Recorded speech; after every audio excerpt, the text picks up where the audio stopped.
Welcome everybody to our inclusivity session today. We have Sarah Barley-McMullen with us, who is our diversity and inclusion lead.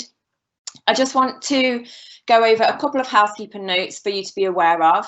So firstly, this event is being recorded live. And then secondly, there is a live Q&A function running throughout the presentation. So please do submit your questions as we go. There's a right-hand chat box for you that you'll see on your screen. We'll answer as many questions as we can towards the end of the session. If you see a question that you like, then please give it a like so that we can ask the most popular questions at the end. So I'm going to hand you over to Sarah now. Hello, everybody. I've never done one of these before, so this is quite exciting for me as well. So my name's Sarah Barley-McMullen and I'm the Diversity and Inclusion Lead across the University of Derby. I work with Dr. Jo Bishton, who's the Head of Equality Diversity, and she's going to be joining us a little later on for the question and answer session. I expect you'll have questions as I go along. Do type them into the box, as Kelly said, and then we can look at answering them later.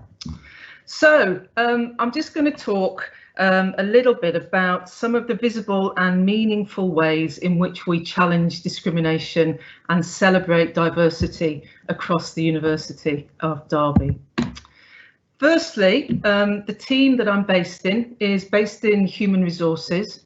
We're quite a small team, but we have a central function. So that means that anything that the university decides it wants to do around equality, diversity, inclusion and well-being, so that's EDIW, then it usually is generated from us and we go out and work with other teams.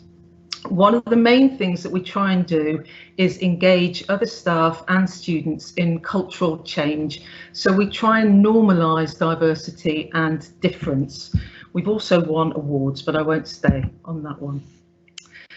So everything that we do is underpinned by the Equality Act, and that's really important for you as students to be aware of that, because everybody knows, I think, that the Equality Act protects organisations and businesses, but it also protects you as students from discrimination.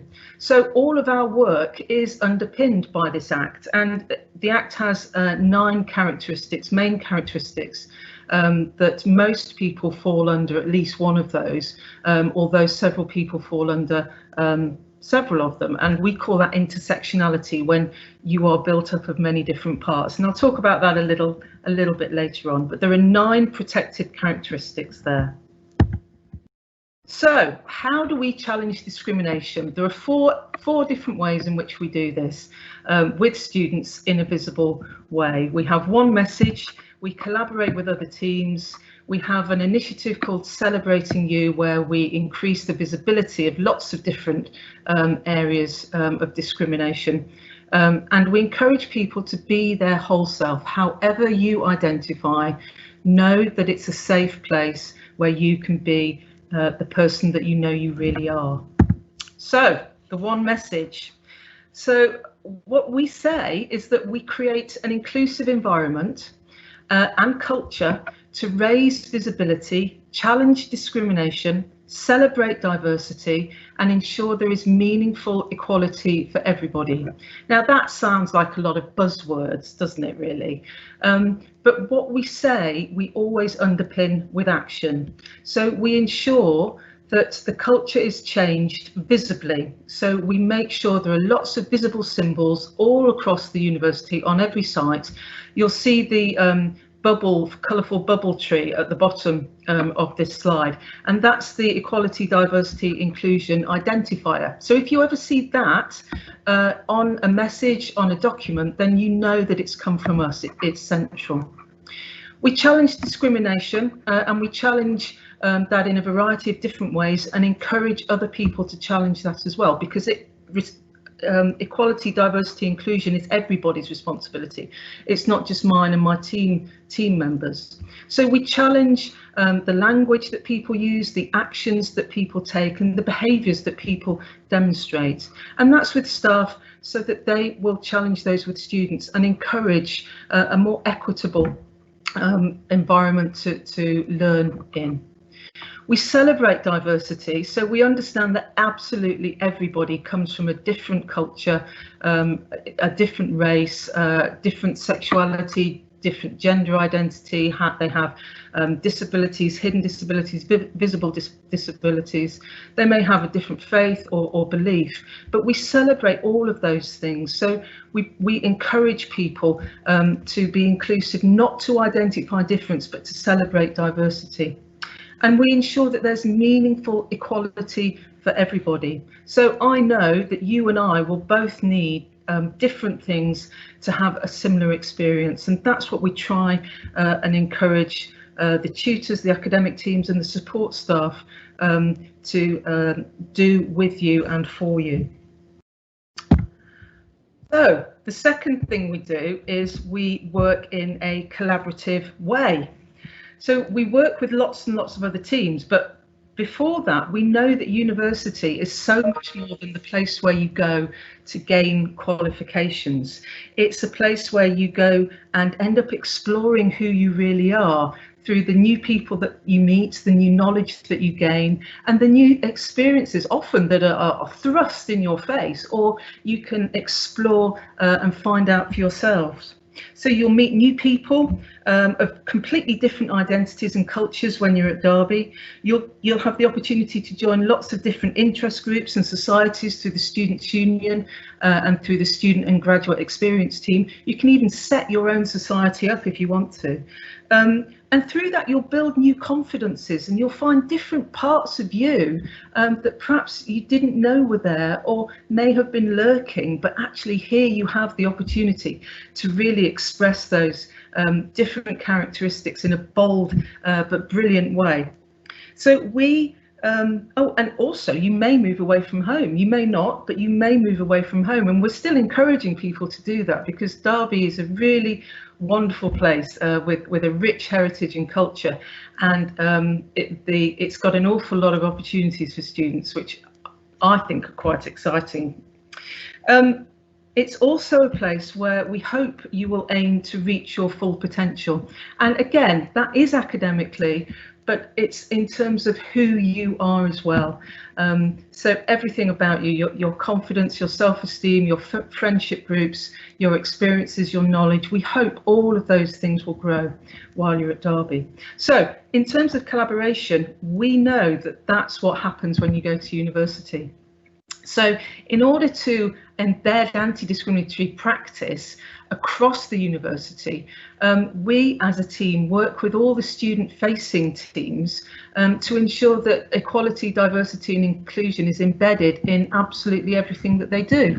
And if it isn't, then we support them to look at ways in which it can be. Oh, apologies. So we work with the academic team, so whichever programme you decide to go on. We work with the Halls of Residence team, and we've done lots of work there around role models. We work with the estates team on creating accessible maps and just looking at the environment and ensuring that it's accessible for everybody and that everybody feels welcome. So that's not just about disability, that's about culture and race and sexuality and gender, everything. It's about who you are. On the website, we have a website which is derby.ac.uk. We have a page on that, so that's just /inclusion.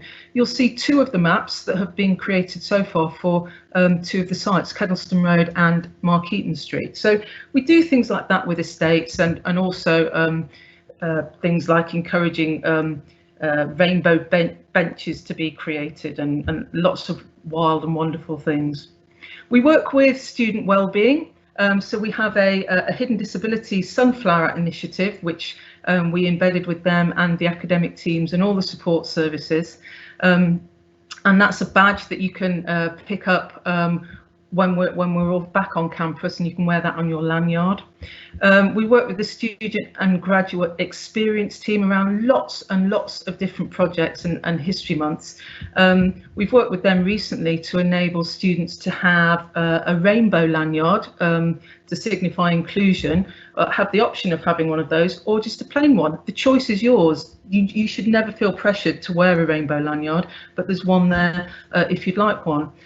Staff already have rainbow lanyards, and we have given away over 2,000 of those lanyards in the last 2 years, which is fabulous. We work with the Union of Students on the Celebrating You initiatives, which I'll talk a little bit more about in a minute.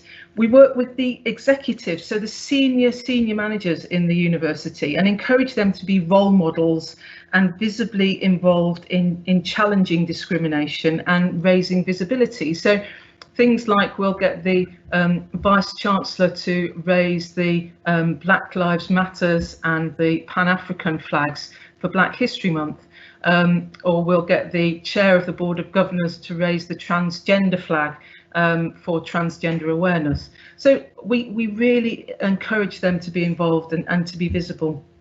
We work with the health and safety team. Just yesterday I was working with them on personal evacuation plans, so everybody needs to know how to get out of the building if an emergency occurs. So we work with them on those and make them really user friendly.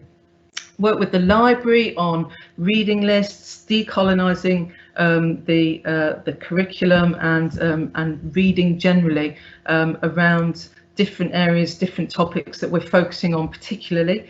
And we work with the chaplaincy on, we have a faith and belief month. Obviously people have faith and belief throughout the whole of their life, not just for 1 month, but we work very closely with them and have an equality faith and belief network for staff that we have a student rep on. So we do lots and lots of things with lots of people. We do things on our own, but it's much better when you work together with other people.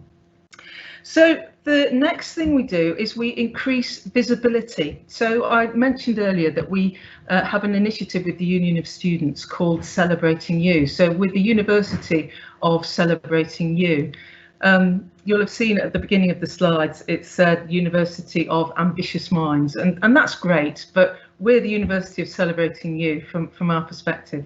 So we look to celebrate the lives, cultures and identities of all our students and staff, and we do that in a variety of ways, some of which I've mentioned already. So we have rainbow lanyards that are slightly different for staff and for students, and we also have very small rainbow University of Derby badges, so that when students who are on professional programmes go out on placement, they can still wear a badge on their placement lanyard, so that they can still show that they're an ally or a role model for inclusion. And we do that because sexuality and gender identity are part of everybody's life, however you identify. We have sunflower badges for hidden disabilities, and we launched that initiative last year, and that's been really successful.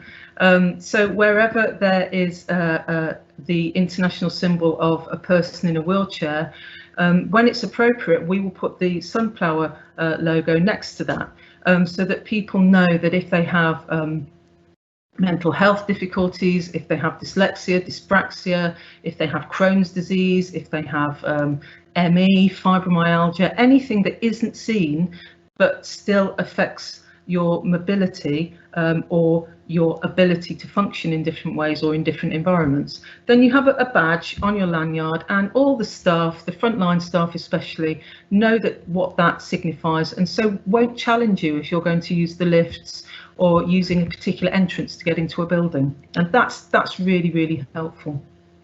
We have History Month, so we celebrate particular history months, and we're always open to new ideas, but at the moment we celebrate Black History Month in October, Disability History Month in December, LGBT plus History Month in February, Women's History Month in March, People of Faith and Belief in May, and we celebrate mental health awareness in November and in April, and whenever that comes up. But again, all of these things, although we raise the visibility of them in those particular months, they don't go away for the other 11 months of the year. I have a disability, and that's not something that goes away after December. So we're very, very aware of that. But again, we raise the visibility of those issues on a regular basis. We have student reps on our staff equality networks, and they're around those issues that you can see under that heading. And those networks are really important because they feed into governance and into the Vice Chancellor's office. So we really have a strong voice that we encourage students and staff to use together, which is really, really helpful. We also have a Role Models and Allies initiative. So if you go on our webpage /inclusion, you'll see some of the staff allies and role models for different characteristics. We're about to launch a student role models and allies initiative with the Union of Students and with the Student Experience team. And we're very excited about that. So you too could become an ally for any underrepresented group or a role model if you represent that group, and you'll get a lot of support for doing that.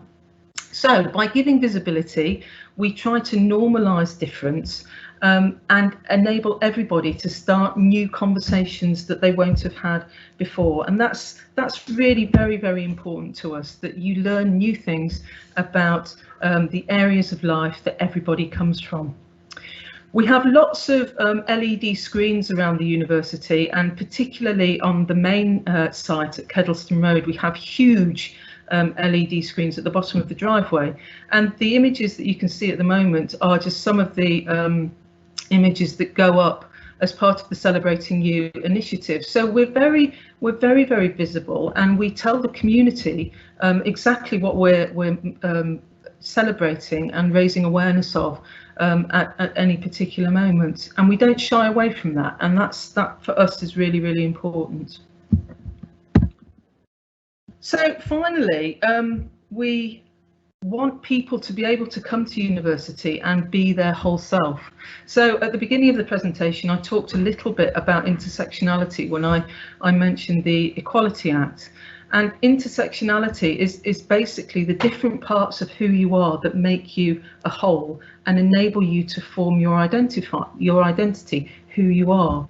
So we know that everybody is an intersectional being, and there is rarely one thing that defines our identity.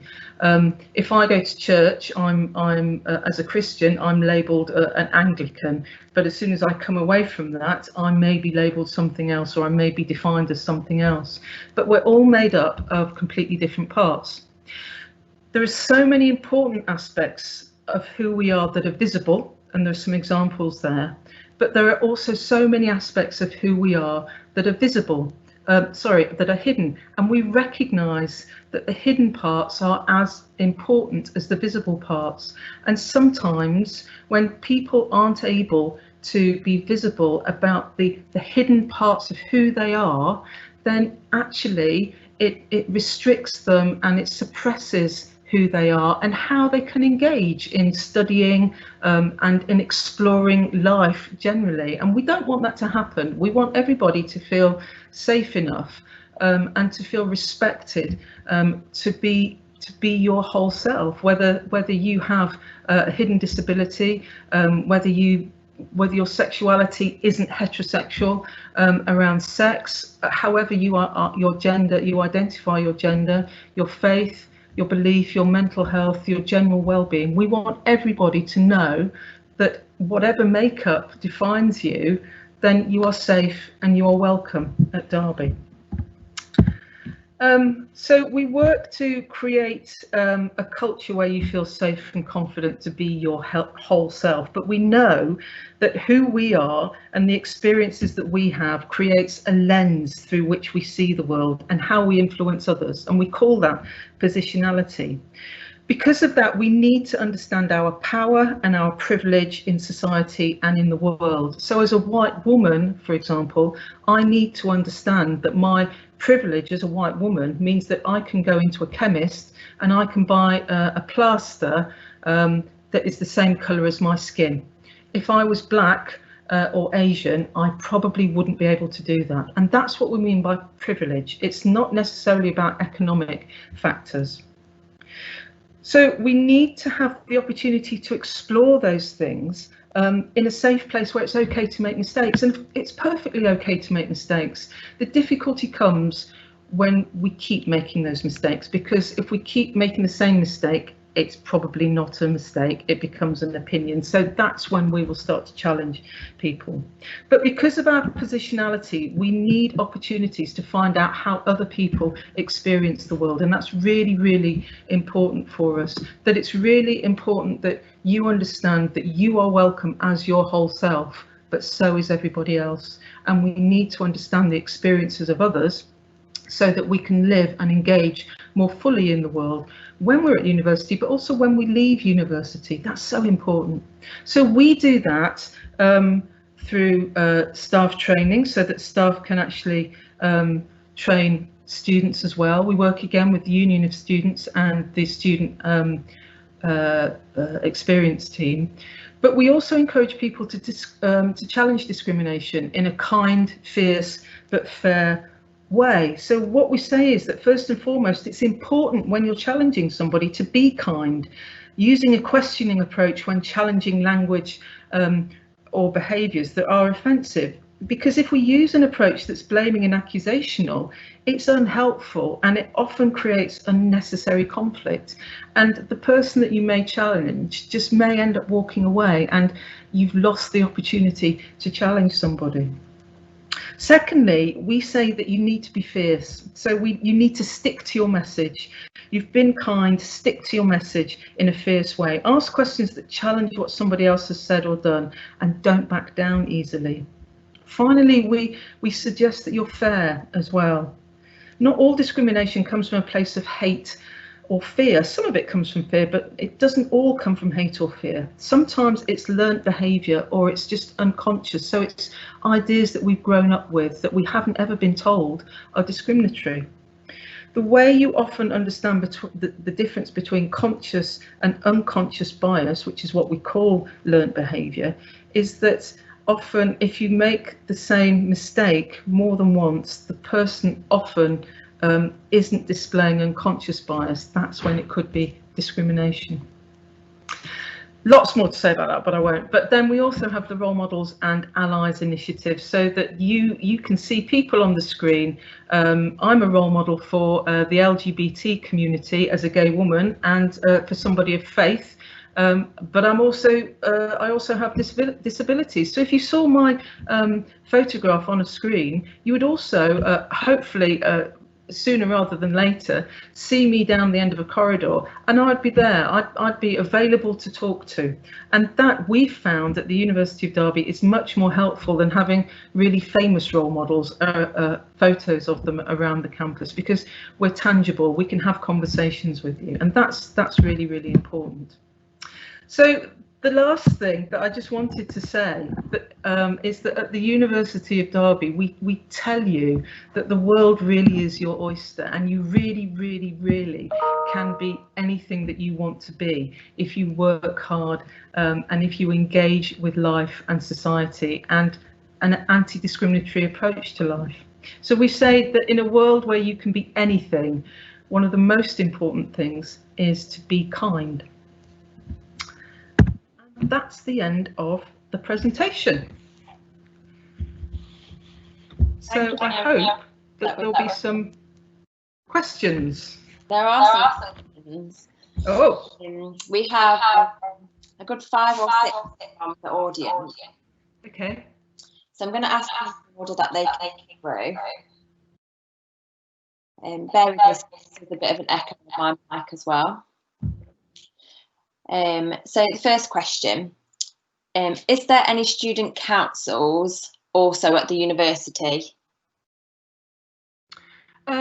Yes, so, well, firstly, there's an opportunity for students to become involved in most of the high-level meetings and groups at the university. There's a student rep initiative, so you can be a representative for your year group on your programme, and you can then feed back to senior managers as well as middle managers. I think there's a student, is there a student council, Jo? Do you know whether there's a student council? I think student council is not a term that we use, is it? We use student union. Yeah. So we have a union of students, and that union of students represents the student body as well as trains the reps that you're talking about, Sarah. Yeah. Does that answer the question? It does. Thank you very much. So second question, do you have unisex gender neutral toilets? Yes, we do. And if you go to the web page that we have, the accessible maps, will actually show you where those gender neutral toilets are.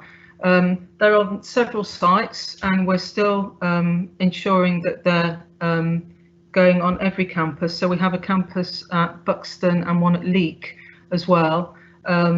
So we're looking to embed them there as well. But have a look on the maps, and they are there. Lovely. I've shared the web page as well in the announcement box to everybody in the audience too. So third question, if I was being discriminated against by another student or somebody else within the university, who should I go to and what steps would the university take? So if I answer the first part of that, who should I go to? And Jo, perhaps you answer the second part. You should go to, first and foremost, you should go to your personal tutor, and your personal tutor will listen to you and will advise you on what to do and whether it's something that can be resolved with the support of the personal tutor. If that doesn't work, then we have bullying and harassment procedures and policies within the university that are available online. But we also have a report and support button on the student web pages that is specifically for you. It's anonymous, so you can report an incident happening and somebody will contact you. And if you want to get back to them, if you need more support, then you can ask for that support. You can also go to the Union of Students, who have officers that are specifically trained to support you around any area of discrimination. What was the second part of the question? Sorry. It was who should I go to and what steps would the university take? Jo, do you want to answer the what steps would the university take? Yeah, I mean, I think it's fair to make the comment now that the university takes a zero approach to bullying, harassment and discrimination. So everything that is reported is taken seriously and is investigated. So the report mechanism, the report and support mechanism, is that anonymous route for students who don't feel confident to go to their personal tutor or their programme leader or other outlets that Sarah's outlined. And then probably the best people then to pick this up would be student wellbeing through the regulations that we have. Okay, thank you, Jo. Thank you, Sarah. That was really helpful. And last few questions. With regards to the hidden disabilities that you mentioned, why a sunflower? Why was a sunflower used as the representation? Oh, that's a really good question. It's because there is a national scheme that uses a sunflower, so we knew it was a recognisable symbol. That Hidden Disability Sunflower Initiative is used in some airports and in some supermarkets. I think Sainsbury's, Tesco's use it. And it's one, therefore, that we saw as a familiar sign. So what we did, because we already have lanyards, and it's really important that we have the lanyards that we do, we decided to create a badge with a sunflower on it, so that it was a recognisable symbol, but also it was uniquely Derby.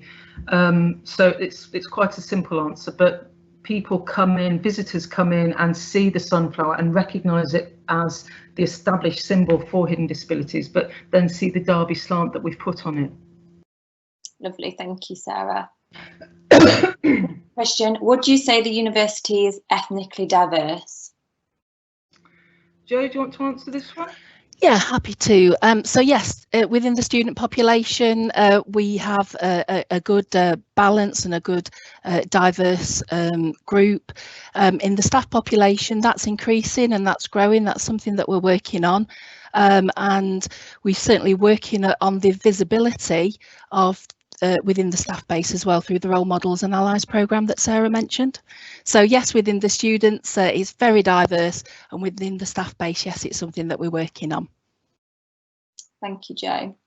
And last question was around access for wheelchair users. Have you been involved in challenging access issues around the university?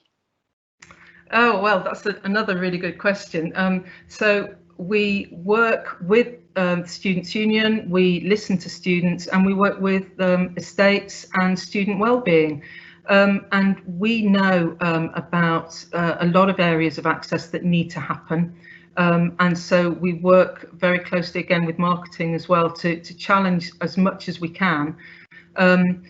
But we know that there are always, because some of the buildings are fairly old, well, I say old, sort of 1970s, 1980s, we know that the designs for those buildings weren't particularly accessible. So we also know that there are some things that can't change, and so we have to look at doing things differently. And so again, we work with estates and students and staff members around signage and around looking at different access. So, for example, there was a ramp that was built at the main campus into the main entrance way that wasn't quite right. And students came and told us. We realised very quickly that it wasn't good enough, really. And so we went back to estates and had a really good conversation with them. And they worked with us and with students to look at changes that needed to be made, and those changes were carried out. So we're very proactive in that way.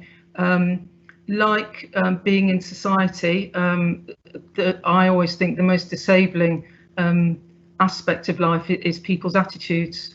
And I think in terms of access to every campus, there are always things that we can do, and people with mobility issues especially will often have to do things differently, but we're fully aware of that and very supportive of any issues that arise. I don't know if there's anything else you'd add to that, Jo. Not really, other than just to endorse the fact that, yeah, we work hard, that on the whole, I would say that our sites are accessible. Because of that, because we work hard to achieve that. Thank you. And yeah, the sunflowers helped with that as well, actually, because not all access issues are visible.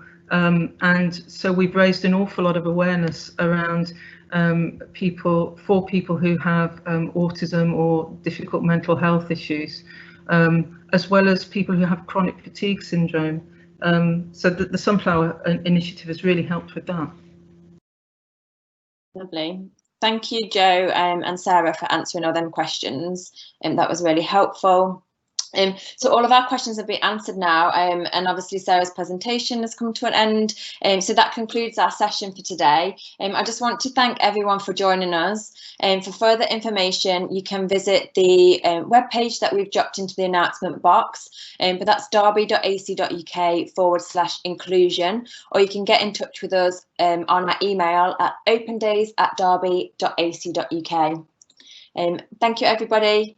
See you soon. Bye. Bye.